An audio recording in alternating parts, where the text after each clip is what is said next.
ఒక వ్యక్తి ఆత్మీయ జీవితం జీవించడానికి కేవలం కొంత వాక్యం వింటే చాలదు. రక్షణ మాత్రం పొందితే సరిపోదు. అర్థమవుతుందా? రక్షణ పొందితే సరిపోదు, బాప్తిజం పొందితే సరిపోదు. ఇంకా పైకి వెళ్ళిపోవాలి, ఇంకా స్టెప్ బై స్టెప్ ఎదగాలి, ఇంకా ఆత్మను పొందాలి, ఇంకా దేవునిలో ఉన్నతంగా ఎదగాలి, వాక్యాన్ని తెలుసుకోవాలి, వాక్యానుసారంగా బ్రతకాలి.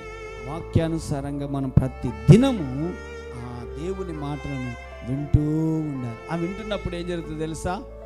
బాగా వినండి. ఉదయాన్నే లేచిన తర్వాత ఏం చేయాలి, పని చేసేటప్పుడు ఏం చేయాలి, ఏది చేయకూడదు, ఏది తినాలి, ఏది తినకూడదు, ఏది ధరించాలి, ఏది ధరించకూడదు, అన్నీ కూడా దేవుని వాక్యంలో తెలుపబడతాయి. Praise the lord.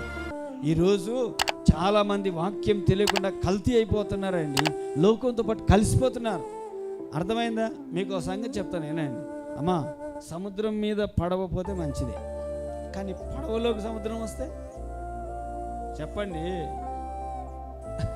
ఇప్పుడు సముద్రం మీద పడవ పోతే మంచిదే కదా, కానీ పడవలోకి సముద్రం వస్తే పరిస్థితి ఏంటి? అర్థమైందా? నువ్వు లోకంలో నడవాలా, కానీ లోకం నీ లోపలికి రాకూడదు. లోకంలో మనం ఉండాలి. రకరకాల ప్రజలు ఉంటారు, రకరకాల ప్రజలు మనకి ఎదురవుతారు. కొందరు పొగిడేవారు ఉంటారు, కొందరు మనల్ని ద్వేషించే వాళ్ళు ఉంటారు, కొందరు రకరకాల ప్రజలు మనకి ఎదురవుతారు. అందరికీ నచ్చాలని ఏమీ లేదు, అందరికీ ఇష్టంగా ఉండాలని ఏమీ లేదు, కానీ దేవునికి నువ్వు నచ్చితే చాలు. Praise the lord.